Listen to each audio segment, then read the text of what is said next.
Halo kerabat, selamat datang pada orasi ilmiah bidang antropologi pangan dan gastronomi. Saya Repakusipia dari Center for Study Indonesian Food Anthropology menyampaikan judul ketidaksetaraan struktural dan konflik kultural pada antologi puisi Imaji Gastronomi.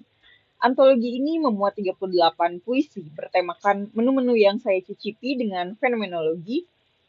Ternyata selama saya menulis dan mencicipi ini, ada hal-hal yang perlu dibahas dengan pendekatan antropologis, karena menyangkut budaya dan permasalahan sosial. Ke-38 puisi ini berjudul Bubur Lolos, Rujak Kanistren, Air Susu Ibu, Puree Pisang, Nasi Timati Ampela, Sekaleng Biskuit, Kue Bolu, Roti isi coklat dan keju, Es Lilit, Kue Cubit, cendol dawet, mie bakso urat, es pisang ijo, bubur ayam, nasi kuning, orek tempe warteg bahari, soto lamongan, nasi goreng ikan teri, telepon, seblak ceker, ayam geprek, kue putu, cilok bumbu kacang, kemudian ada gulali, rambut nenek, pempek kapal selam, sapi lada hitam, lapis legit, wedang secang, jamu, gorengan, susu jahe merah, kopi susu, kue apem, batagor, mie nyemek, bakpao, dan terakhir saya memberikan epilog yang bertuliskan imaji gastronomi ya. Jadi saya akan bacakan dulu puisi pamungkasnya ya sebagai epilog yang judulnya Imaji Gastronomi. Ini gastrodiplomasi, ini gastronomi, ini halusinasi. Hal-hal yang sudah tidak menarik lagi dibahas pada dunia nyata adalah tentang gastronomi. Terlalu banyak kemunafikan yang mengatasnamakan budaya. Pada kenyataannya, anak muda masa kini tidak menyukai sajian-sajian etnis Indonesia. Jajanan tradisional yang terkikis dengan jajanan serbuk siap saji dengan bantuan viralisme. Hal-hal asyik ditipu habis-habisan karena kata estetik. Kebudayaan yang selalu berubah setiap zamannya begitu lentur terhadap globalisasi, seringkali kehilangan identitas aslinya. Disrupsi, dekolonisasi, dan resesi selalu menjadi perbincangan sekilas. Sekilas muncul, sekilas hilang. Jika sudah banyak koreksi para ahli, akhirnya tenggelam dengan minimnya data. Makanan dan budaya selalu menjadi alasan selebrasi. Entah berapa anggaran yang dihabiskan demi sebuah promosi kenegaraan. Tetapi tidak ada kedaulatan akan pangan asli. Lokalitas hanya sebuah prinsip dan slogan semata. Demi meraup keuntungan, sebenarnya tidak ada kepedulian yang serius. Makan, ya cukup makan dengan makan saja. Berapa banyak regulasi dan kebijakan yang tidak bijak yang mengatur dan menavigasi tatanan sosial bermasyarakat dalam hal-hal sederhana dalam hidup. Cukup banyak, banyak yang tidak pas dan melenceng tidak langsung dikoreksi. Karena kritik itu berbahaya. Salah sedikit, semua kena. Kena undang-undang yang tidak terlalu berdampak pada perubahan mendasar. Jangan-jangan diciptakannya undang-undang itu untuk membungkam kebenaran dan menghindar dari fakta. Sepertinya cukup gunakan jalur langit hanya untuk sebatas mengeluh. Ada banyak fenomena sosial menyangkut isi perut, tapi para penguasa abai. Akhirnya hiduplah gerakan bawah tanah untuk bersuara dan mengecam. Soal rasa memang tak bisa bohong. Mirip iklan kecap, bukan? Rasa yang dinikmati segelintir golongan tentu berbeda. Isi piringnya selalu memadukan berbagai ketimpangan, berebut komposisi tanpa bumbu yang pas, saling caplok untuk sebuah posisi yang tidak akan abadi. Tentu saja jika ketahuan busuknya, rupanya mudah tercium oleh bantuan publikasi tak terbatas. Media sosial adalah cermin yang siap mengidentifikasi rupa asli dari penggunanya. Banyak sekali yang tak sesuai dengan barang asli. Untuk menikmati gastronomi molekuler, dibutuhkan reservasi. Semua menu sudah dijual per paket, bukan satuan. Hanya beberapa kalangan yang diperbolehkan untuk menikmatinya. Apakah belum saatnya bermewah-mewahan? Ucapan sejenak kata-kata legendaris komunis Marxis Argentina sebagai berikut. Jika Anda bergetar dengan geram pada setiap melihat ketidakadilan, maka Anda adalah kawan saya. Itu kata Che Guevara. Tentu saja tidak ada sumber referensi jelas. Meniru media daring saja, kutip saja komentar netizen, artikel bisa terbit. Menu-menu berbahan nitrogen begitu memukau. Mereka lupa jika dikonsumsi dalam frekuensi dekat, maka dampaknya cukup berbahaya. Bahaya finansial, bahaya kesehatan, dan bahaya validasi atas atensi semu.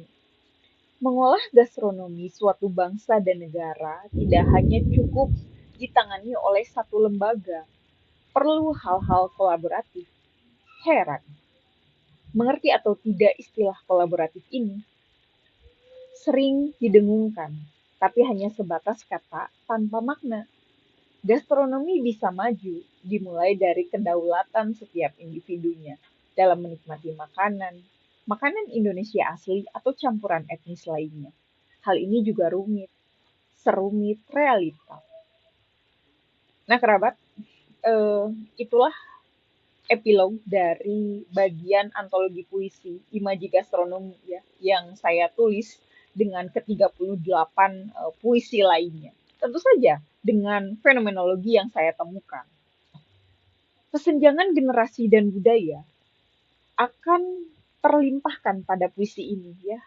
Puisi-puisi dari Imaji Gastronomi ini adalah representasi kritik sosial saya terhadap keberadaan gastronomi yang tidak terlalu diperhatikan, baik berbagai jenjangnya ya, jenjang di pemerintah, jenjang di sektor swasta, ataupun di jenjang antara relasi per individunya gitu. Jadi puisi ini akan menyoroti pergeseran preferensi makanan antara generasi, di mana anak muda cenderung meninggalkan sajian-sajian tradisional ya, dan lebih tertarik pada makanan siap saji, makanan praolah ya, kemudian makanan-makanan dari luar.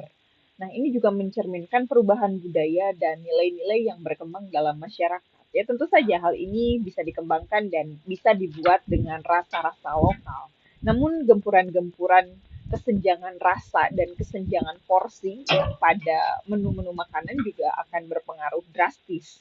Nah, globalisasi dan identitas budaya juga menjadi hal-hal yang terlihat dalam puisi-puisi ini ya, karena kehilangan identitas budaya dalam konteks globalisasi itu menjadi tantangan tersendiri yang dihadapi oleh budaya lokal gitu dalam menjaga keasliannya di era yang semakin terhubung secara global.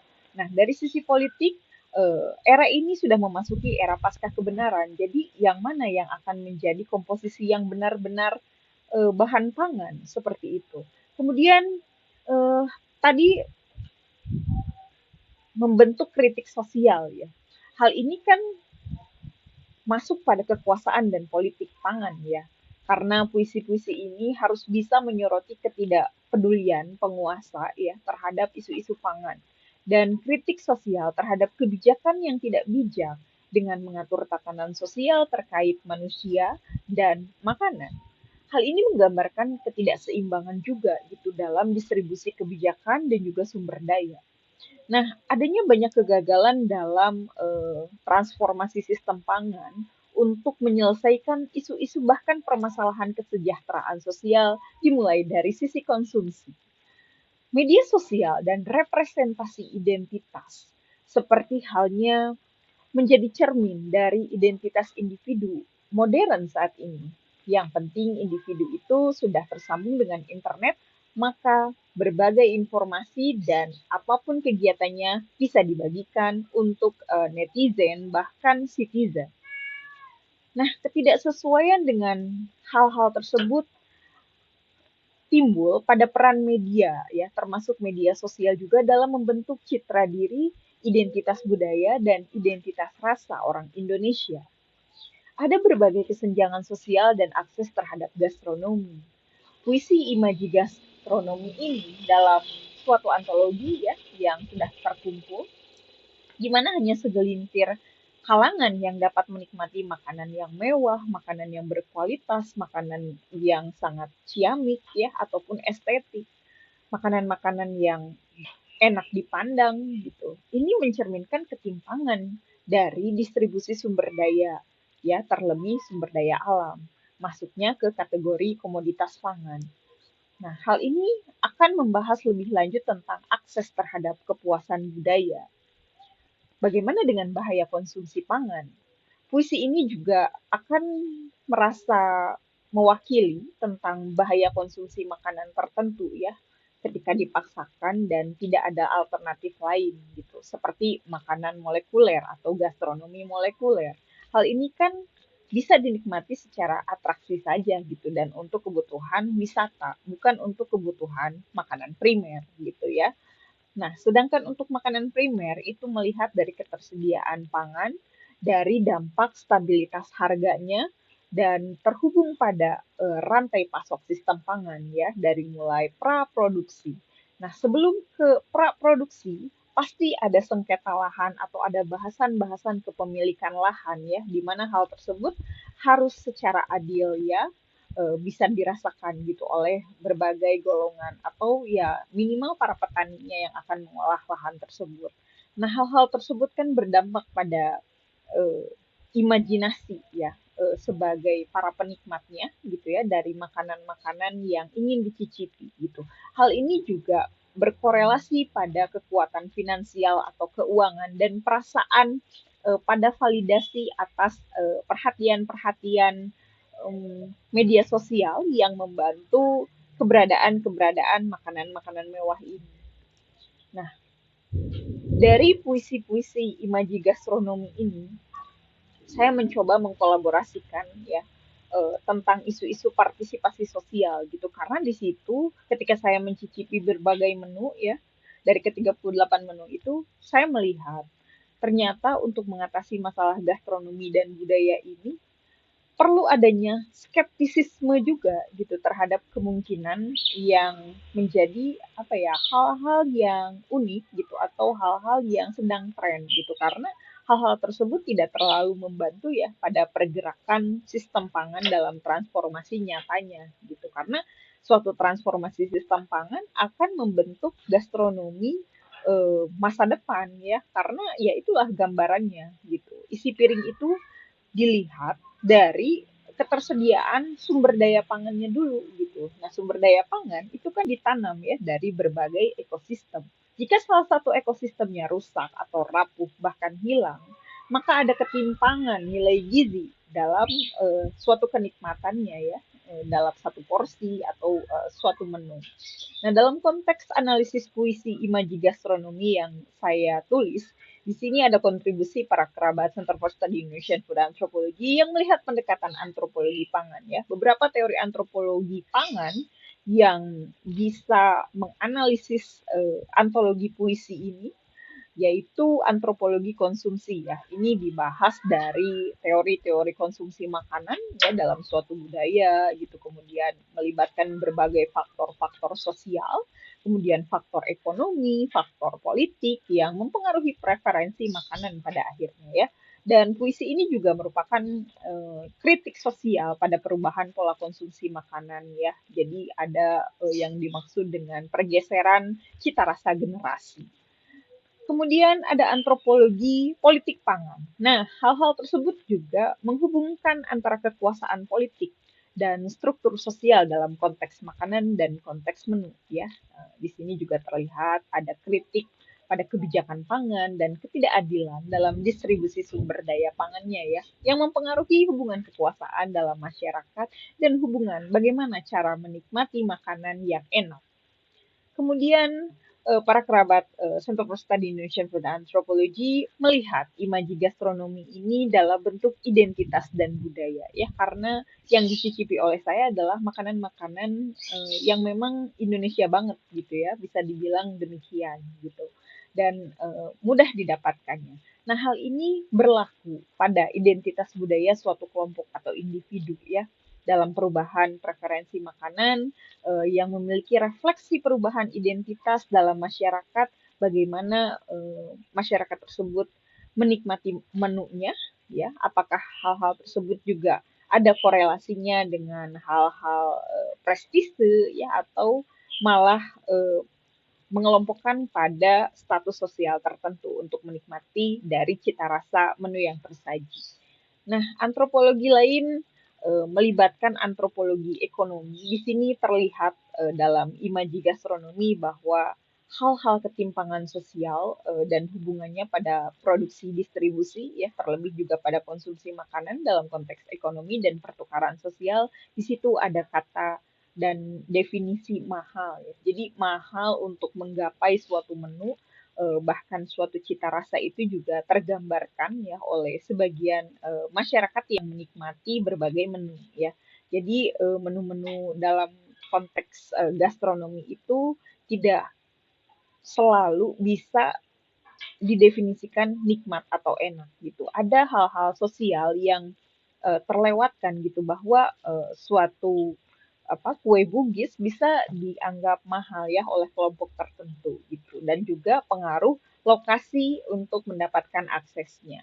Kemudian kerangka pikir antropologi pangan dalam analisis puisi imaji gastronomi. Di sini saya ingin mempresentasikan gitu, ya, bahwa adanya pendekatan linguistik, ya, atau bahasa yang mencakup pemahaman mendalam tentang bagaimana bahasa dalam puisi merepresentasikan makanan gitu dengan budaya, dengan fenomenologinya yang saling terkait, yang membentuk identitas dan akhirnya akan menjadi memori atau sumber ingatan, ya, pada pengalaman manusia.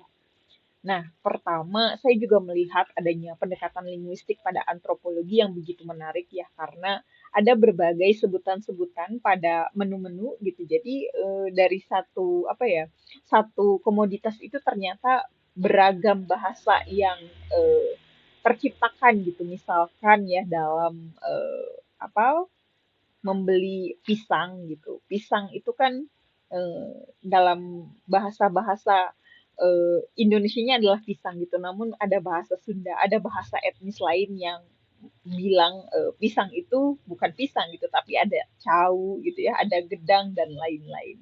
Nah, itu juga hal yang unik dalam antropologi linguistik, ya, di mana hal-hal tersebut bisa menganalisis bagaimana bahasa itu bisa berfungsi untuk mencerminkan dinamika sosial budaya terkait pangan, ya, termasuk pada penyebutannya, ya, bahkan sebutan-sebutan sederhana. Nah, pemilihan kata-kata seperti gastrodiplomasi juga itu kan hal yang rumit gitu dan perlu didefinisikan kembali yang jauh lebih sederhana. Apa yang dimaksud dengan gastro, apa yang dimaksud dengan diplomasi, bagaimana caranya, ya. Kemudian ada reservasi. Nah, ini kan mengandung eh, sambungan, ya, pada hal-hal kemewahan gitu kan, apa-apa harus direservasi gitu, tidak bisa langsung didapatkan. Dan adanya kata gastronomi molekuler di sini itu juga memberikan gambaran tentang kompleksitas hubungan makanan, politik, identitas, dan kesesuaian ekonomi.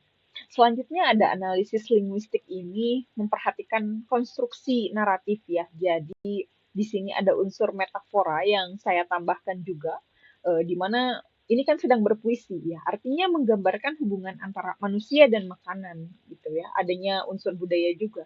Metafora di sini, ya, saya representasikan dalam frasa gitu, seperti disrupsi, dekolonisasi, ya, resesi gitu, yang menjadi perbincangan sekilas gitu dalam pemberitaan, dalam hal-hal sorotan bagaimana makanan-makanan tersebut merubah tatanan sosial atau perubahan sosial politik yang terjadi di masyarakat juga, ya.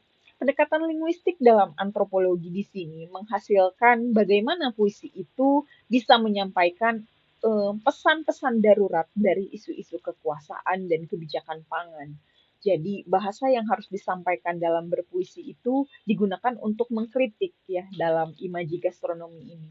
Terlebih mengkritik kebijakan pangan yang tidak bijak, ya, dan ketidakadilan dalam distribusi makanan yang memungkinkan adanya ketimpangan harga gitu, ya. Dari ketimpangan harga juga ketimpangan nilai gizi, ya. Jadi distribusinya tidak lengkap, itu wajar ada salah satu kelompok yang tidak merasakan bagaimana gizi itu bisa dinikmati bahkan berfungsi ya bagi gastrointestinalnya. Nah, hal-hal tersebut kan menjadi konflik yang sangat lembut ya dalam sistem pangan. Nah, selain itu melalui analisis antropologi linguistik di sini saya melihat adanya puisi-puisi tersebut bisa menjadikan dinamika identitas budaya dan perubahan nilai-nilai yang terkait makanan karena adanya penggambaran ya, adanya hal-hal yang diimajinasikan ya, itu juga tidak terlalu apa bisa menyentuh realita langsung kan. Namun puisi di sini bisa mewakili bagaimana makanan itu mencerminkan evolusi budaya dalam masyarakat.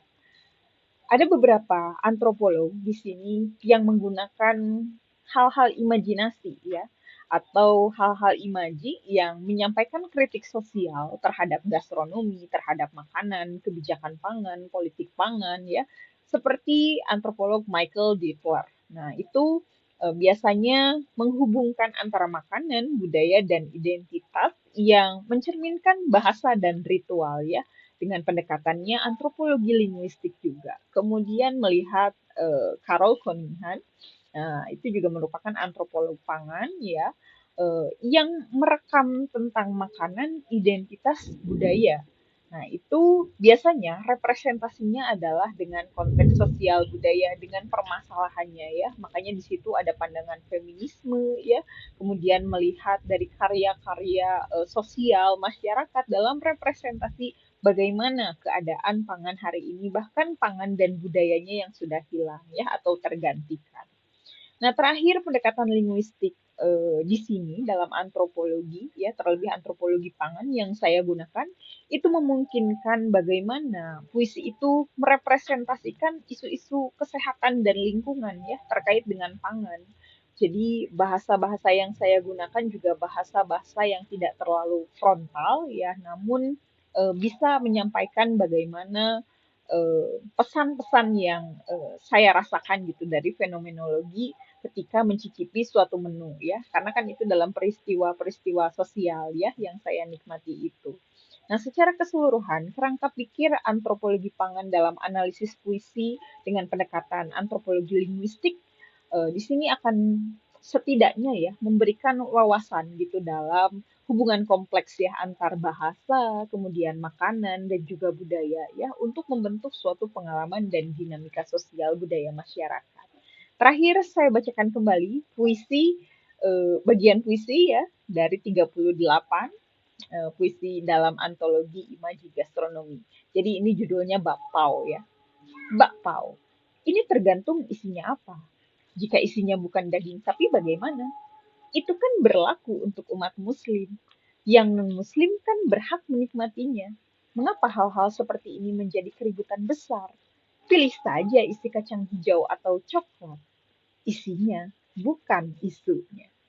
Nah, itulah puisi saya ya. Jadi contoh-contoh puisi-puisi imaji gastronomi itu seperti itu. Dan yang bakpao ini, saya melihat ada kekisruhan antara makanan halal dan non halal ya yang tidak pernah jelas gitu ya titik temunya, bahkan kebijakan-kebijakannya masih sangat tidak bisa diikuti gitu oleh kebanyakan orang ya, bahkan tidak terdistribusi dengan sosialisasinya. Saya kira cukup. Terima kasih dan sampai jumpa pada orasi ilmiah selanjutnya.